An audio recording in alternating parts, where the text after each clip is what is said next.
Hello everyone and welcome to Sean Duval's Book Stack.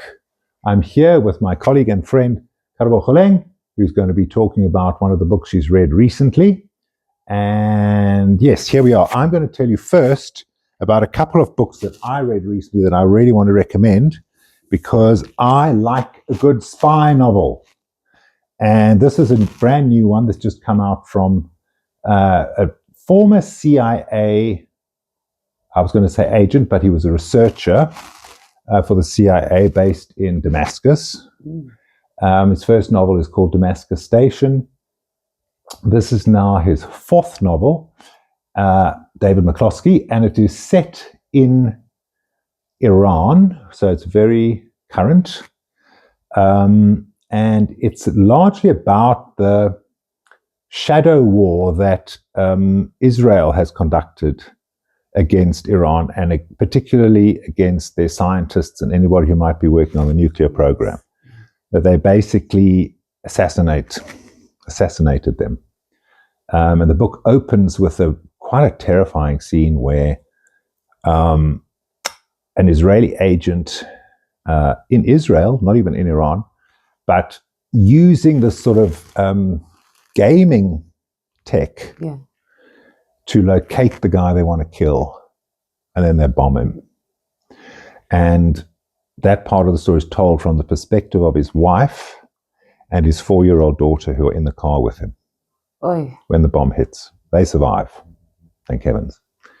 And then that's the prologue, and then it cuts to the story of the agent, an Iranian guy, but he grew up in Sweden, who infiltrated, who came into Iran as a Mossad agent, because he was from the generation of the people who left when the Islamic Revolution started. So he's been persuaded by Mossad to go into Iran and pick these targets. So it's very, very interesting. I think it's very current for today, particularly as Donald Trump and Bibi Netanyahu wage war on Iran. And it's got a lot of grit to it. It's quite scary in some ways, but very, very interesting novel. And I now want to go back and read the rest of David McCloskey's novels because I think he's a very interesting writer. So that was the one. But as spy novels go, the other one I wanted to point out. But I have a question. Yes, Sean. tell me about this. Yes, especially with a lot of these former CIA researcher people, I often wonder: do they wait until some of the work that they worked on in their jobs is no longer classified, or do they embellish? Are you able to get a sense of that? Have you spoken to any of them? When I spoke to him, it was interesting because I asked him as he was talking about putting the book together, and he said, he interviewed people from Mossad, and when you leave the CIA, which he's done, to go off and write books, you're still kind of under some kind of obligation that if you're going to write about the CIA and CIA operations, you must pass your manuscript by some censor, I suppose, at the CIA. So they can say to you, no, you can't say that, you can't say that. It's mostly about revealing details of particular operations. So, or naming things like the Telegram group. Right. That's one group of spies were using to communicate with each other. Okay. And so that was interesting. And he said, this book, because there's no actual CIA in this book. It's Mossad and it's the Iranian Secret Service, I suppose. But he did pass it by the CIA anyway. And he said there was one word they took out. They said, please don't use that word. Right. Quite thorough. Know that. So that was kind of interesting. And he said that he interviewed, for this book particularly, he wanted to talk to people from Mossad, find out how they do these things. And he said that, because of who they are, you can't ask them about real things. You can't say, did this happen? Did that happen? How did you kill so-and-so? Whatever. You've got to interview them on the basis of that it's hypothetical. Okay. You go and you say, I'm writing a novel. My hypothetical scenario is that, this person is going to be surveilling that person, and then they're going to infiltrate somehow, and they then they're going to assassinate them. So in your experience and in this totally hypothetical scenario, how would you do it? Okay. And then he gets the information. So, and as I say, it's kind of gritty. It's very good. I think it's very, very good. There were parts that I was like, there's torture and stuff. I was like reading with one eye closed.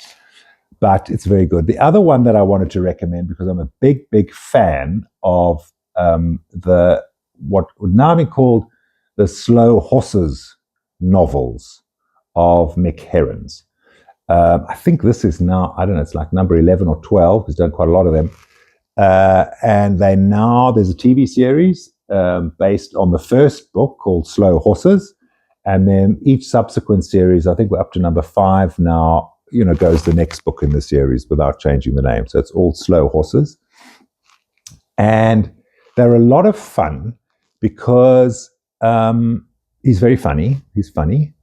And they're set in within the sort of British MI5, MI6 complex. But the center of the novels, is the sort of place called Slough House, which is a tumble-down old building in a poor area of London, where all the agents who have fucked up in some form or another, they're like sent into exile at Slough House. Okay. So like the one they discovered she had a coke habit. So, so she's sent off to Slough House to like recover, to stay out of the way. Right. Someone else had a gambling problem.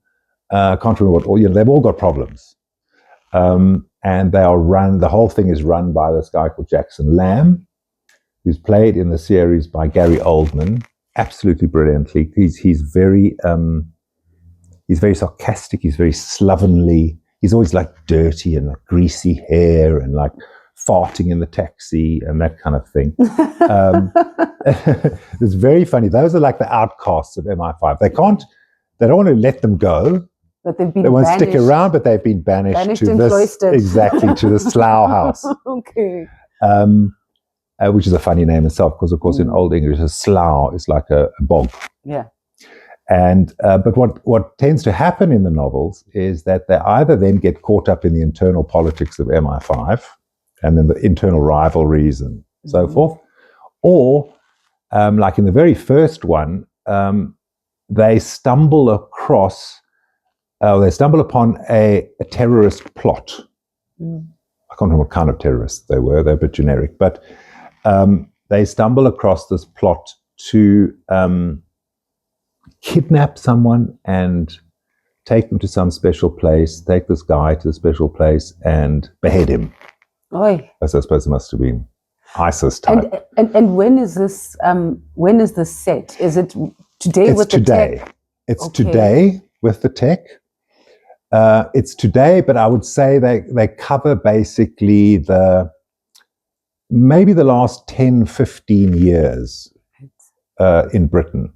For a number of the possibly sort of second, third, fourth, fifth novels, they're working, the Prime Minister is someone very like Boris Johnson, which gives Mick Herron opportunities for some jokes at Boris Johnson's expense. And as I say, he's very funny. In a way, they're spy novels and they're sort of internal spy novels. This is the latest one where, things all go pear-shaped all over again. But in some ways, they're also like a satire of British bureaucracy. Yes. Of like people who work for the government. They don't quite know what they're doing. They don't quite know what the orders meant. They've been shoved off into exile. But then they start stumbling across these things and they kind of have to save the day in the end. But they're a lot of fun, very interesting characters, all a bit crazy. And as I say, very funny, which I enjoy a lot. We like a story about a reluctant hero. Yeah, that. Yeah. And we like anything that makes us laugh, really. Humor is precious. So, so those are my two recommendations about spy novels. Tell us, please, about This is Tayari Jones and Kin, because that's not an author that I know. So you tell us. This is Tayari Jones's Kin. She is she became famous around the world in South Africa, particularly with an American marriage. Okay. And she's an academic, but she's a storyteller, and she writes a lot from the vantage point of the Black American experience, particularly from the South. Okay. So before I go into kin, I want to talk a little bit about my interest in the Black American experience from the vantage point of the South, both contemporary and going back in time. Contemporary, my favorite current American political commentators who are / comedians are from the South, Josh Johnson and Reese Waters. There's a particular kind of style and sense and flavor to how they use language and how they speak. I love the drawl. And the humor is very Southern humor. And also very righteous in a way. Yes. because of the presence and the role of the Black church, right, and how it came out of the South right, as part of a tool and a mechanism that enslaved people and people who are subject to Jim Crow rules kind of used to seek comfort and solidarity and build networks of care and help, right, even though they were ambiguous. And right, we don't want to talk about women and gay people there. Right. Of course, I mean, there's all those going to be those issues, yes, right? And then another thing that sparked my interest, particularly with kin, is the history of Spelman College, which was a college that was founded by two women in the US, particularly for African American women or Black women and women of African descent in Atlanta, Georgia, which is also a Black city, which is the cradle of the civil rights movement.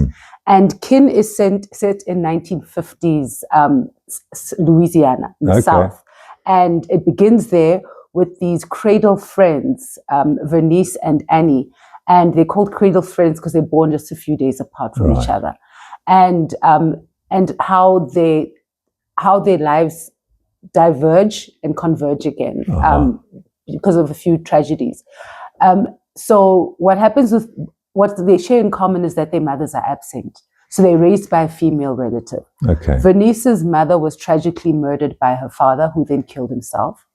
And so her aunt had to come back to the town that they lived, the small town that they stayed in, and raise her on her sister's behalf. And with Annie, her mother was what you'd call kind of a trifling girl. She was an alcoholic. She ran around in the streets. Oh, like a bit of a sort of good time girl. Yeah, she was about the streets, as the contemporary folks would say it. So she basically had the baby and left. And the grandmother, so you have these two women who have to reluctantly care for these babies. And with Vernice, she has a lot of talent, and she gets the kind of care and advantage from her aunt's networks and the church as well. She gets an opportunity to go and study in college, to go to Spelman. Annie just runs off.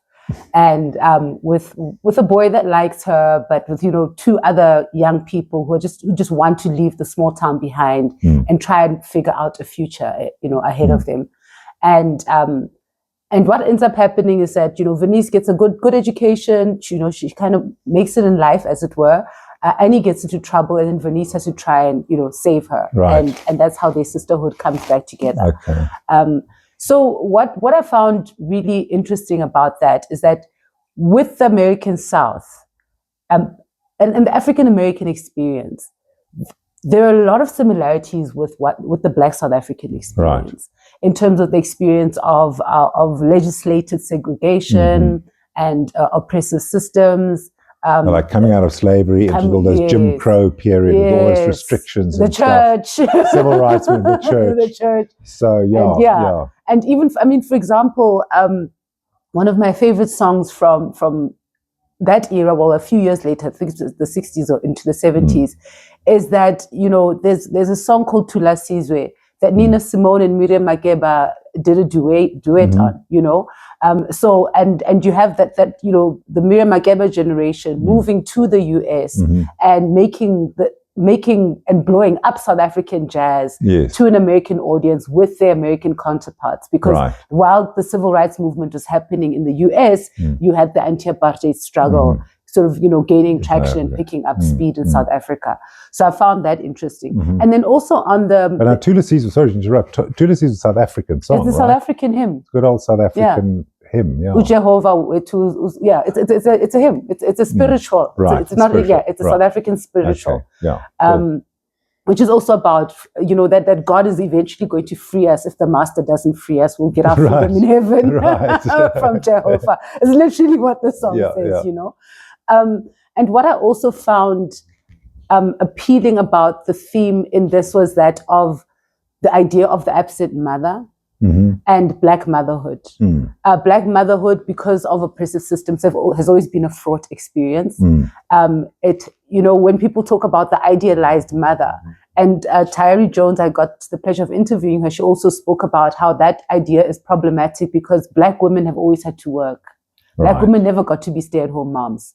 They were either looking after somebody else's children in their homes and leaving their kids behind, or they were forced into other kinds of work where they had to actually take care of everyone in the household. Right. So, so there are generations, even to this day, even personally, where we've had to rely on our mothers and our sisters, or our sisters rely on us with the caring of children, and particularly daughters, and how that also shapes the ways in which Black women look at themselves and their role, and the idea of what makes you valuable as a Black woman.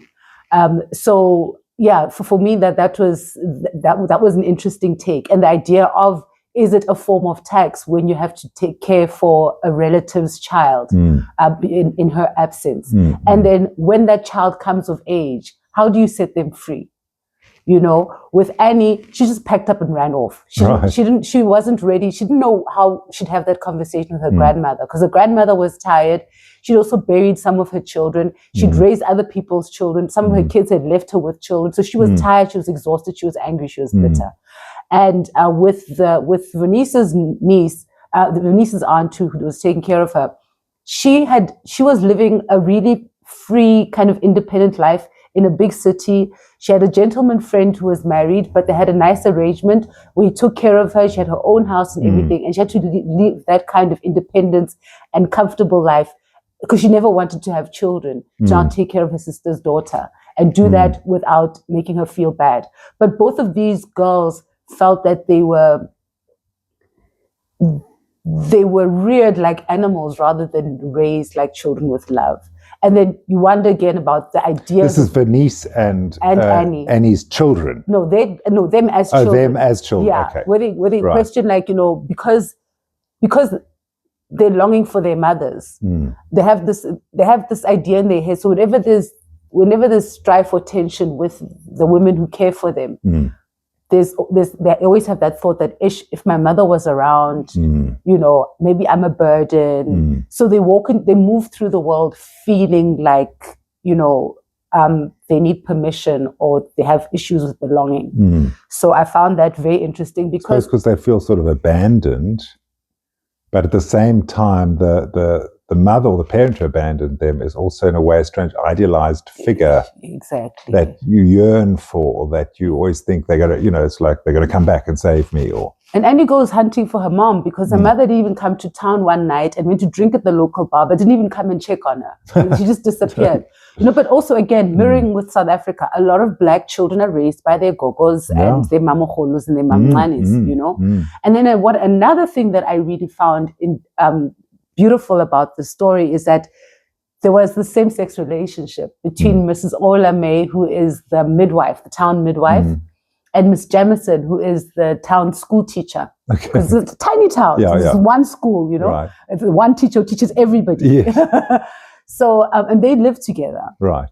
And it's a kind of don't ask, don't tell situation in terms of the community, because the reason why they're kind of safe in their lesbian relationship is because they provide a value to the community that nobody else could provide. Right. No one's teaching girls, kids. Yeah. And you don't care whether someone's a lesbian. You just want the kid to be delivered without you dying or the kid dying. But also how how they conduct their relationship and how they kind of come out to Vernice when they give her a lift to the bus stop to go off to Spelman. Right. So I think it's a story about, I mean, lots of humor,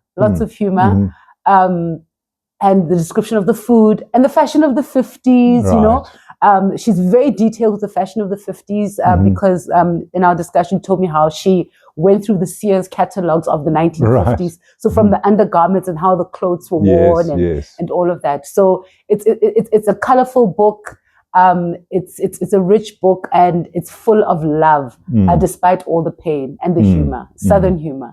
Yeah. Oh, that Southern humor is a thing. Yeah. That's the thing. And so it's entertaining. Yes. I mean, I think there's a danger of that kind of book that people will think, well, it's about really heavy issues and so forth. Yeah. But if it's been presented in an entertaining way and in a way that draws you in and allows you to, you know, identify with the characters or to some degree, like care about them.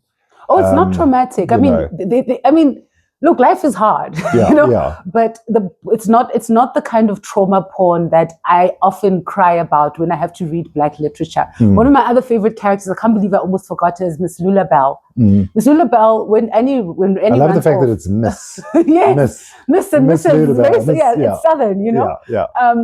Miss Lulabelle runs a brothel where Annie and her friends go and seek accommodation there, thinking that it's a hotel. But it's not the kind of hotel that they think it is. Right. But Miss Lulabelle runs that place like a tight ship. And on Sunday, she forces all of them to join her in worship. Oh. And she's got a beautiful Bible. But how she tells stories, I don't know if you've got a moment. I want to read just a small section. Sure. Just to give you a sense of the humor. So this is Annie describing the first Sunday with Miss Lulabelle. Lulabelle's Bible was too nice to have been passed down through generations. If her family had a Bible, it was likely with her churchy sister Lurelia. But Lulabelle's had substance to it in its own right. The leather binding was flashy, but soft from seeking. I was honored to hold it on my lap. Lulabelle snapped, bringing me to attention. When I opened the cover, the book opened up to Genesis, all by itself. You know I can read, Lulabelle said. But the word of the Lord is best heard. Let it enter the mind through the ear, not through the eye. So she reads about Lulabelle. They read about, Lulabelle told me to read Genesis 16 about Hagar, Sarah, and Abraham. Sometimes she asked me to read it from the beginning to end, tapping her toes so I would pick up the pace. Other times she wanted it slow, twirling her index finger to let me know to repeat whatever I had just read. Like everyone, I knew the story. But these hours-long dives made me think about it differently. This was like Bible study back home, except there was no one present withstanding to settle any confusion. So, because I mean, you've got a madam of a brothel teaching you the Bible, you know. So, and Lulabelle's her advice that also really sat with me as a Black woman, and it's those conversations that we have as Black women. Sorry, fam, I know we gatekeep our things, but Miss Lulabelle tells the girls that you must never ever give a man a dime. Not a dime. So even if he comes for services or whatever, you must find another way to compensate him, but never ever give him your money. Okay. You know, and it's another debate about the economics of the gendered economics relationships between Black men and Black women, both in the 50s and today. So Lulabelle's actually my favorite character in this book. That's fun. And of course that Hagar story in the Bible, is that not the wife of Abraham who had the Ishmael who was cast out? Yes. So Hagar was the concubine. Right. She worked in the house. Yes. So there's a bit where they talk about how the reason why the story. So maybe that's why the Lulabelle likes that story. Yes, because she was just like, well, nobody's going to fuss over any kid that a slave girl had with Massa. Right. You know? So it's like, whoa. So there's a lot of that there. You know, but it's handled with a lightness of hand and with humor, because I think some of these heavy stories, and that's a skill, I think, of a writer who has to write about pain, is how do you write around the pain with humor, without just going straight for the So the title "Kin" would seem to indicate family. Yes. Yes. But this is not family. It's not These blood people family. are sort of chosen family, Yes. or Yes. right? Am I Yes. right? Yes, that's exactly. So that's what it is. interesting Yeah. because there's so much emphasis, I mean, politically and all sorts of things, in the South about the family. Yes. It's like a big thing. Yeah. But this is about chosen families, or it's about accidental families. Yes. But there's also another saying that comes out of the South about when relationships, there's betrayals or relationships break between kin or people of color. They'll say, there's a saying that goes like, skin folk ain't necessarily kin folk. So there's already that acknowledgement that sometimes the ones of your blood may let you down. So you'd have to seek kinship with others. Yeah. That's very interesting. That's very, very interesting. It's really entertaining. And it's one of those books that I think folks should just take their time with. But, you get to, the characters are endearing. And Lula Bell's my queen. She sounds like a great character. Yeah. She really does. That's great. Thank you very much, Karabo. That's very, very interesting. Thank you, Sean. And thanks, everyone. And one more thing. I went to go and speak to Kate Rogan of Love Books about some of the latest titles she's got into her shop, a beautiful shop, and give us 3 recommendations. Okay, well, I'm going to start with London Falling by Patrick Radden Keefe, sorry, there's no O in it. This is non-fiction, what we call narrative non-fiction. He's an investigative reporter, works for the New Yorker, and this started off as an article in the New Yorker. Right. It's the very tragic story, actually, of Zach Bretler, who was an English teenager, 19 years old, who jumped off a building on the Thames opposite MI5 or MI6 into the water and died. And Patrick starts to investigate this story. After he's written the New Yorker article, he realizes, obviously, there's a lot more to the story. So he delves into the boy's background. This boy was pretending to be a Russian oligarch, it turns out. He got involved with the criminal underbelly of London. Okay. So this paints a very different picture to the London that we all think we know. He talks to the parents, which is one of the parts I love the most about this book, actually, is the way he sketches the parents. These parents are very invested, very conscious, very middle class, ambitious parents who care about their children. They were not careless parents. They knew something was up with Zach, but nothing could have prepared them for what was up. They thought perhaps he was taking drugs. They had him tested for drugs. Took him to a psychiatrist. And I suppose for me, that's also one of the more terrifying parts of the books, is that you often really don't know what your children are up to. But it's a wonderful read. Patrick has a wonderful way of telling a story without bogging you down in the detail, but not leaving the detail out. So, it's a page turner. Okay. I loved it. Yeah. I would recommend it. Good reading, and I'm sure most people have heard about this story and the mystery that surrounds it. So Patrick obviously sort of draws his own conclusions as well, because it was all inconclusive, the police investigation and all of that. Okay, and he's the author of Empire of Pain, which is a big bestseller, which is about the opioid industry in the Sackler family. So people will know his name from Empire of Pain. Very good writer, very good reporter. Okay, cool. Brilliant writer, yes. Next up, something local. Our mad and wonderful Sally Andrew, who is probably one of the few authors in this country who I think can make a living out of writing. This is number 5 in the Tani Maria murder mystery. We're back in the Clan Karoo. It's as funny and heartwarming and lovely as ever. In fact, I think it's kind of bigger because it's fatter and better than ever. There are succulents being poached. We're in a Karoo game lodge, a fancy luxury lodge. And it's just good standard Sally Andrew fare, and it's such a fantastic read. So it's a lot of fun. It's a lot of always fun. Yeah. You just actually have to read the first chapter to know that you're going to have a wonderful time. Then, this is a book that's getting a lot of publicity. A lot of people are talking about it. It has a fantastic premise, and that is a trad wife wakes up in 1850. So the first half of this book is really fantastic, I thought. It's about this trad wife, Natalie, about the life she's created for herself. I think there are very sharp observations about society at the moment, about how we interact with social media, how it interacts with us. Obviously, there's a lot of commentary on this American trad wife thing, the Christian, that whole thing that's going on there. And then in the second half, she wakes up in 1850, and then there's a few twists and turns, which kind of work, in my view. It's quite a divisive book, this one. I think it's kind of got people who love it and people who hate it. It's one of those kind of books. But I think it's really well written. It's very entertaining. It's going to keep you turning the pages. And that's what we all hope for in a book. Great.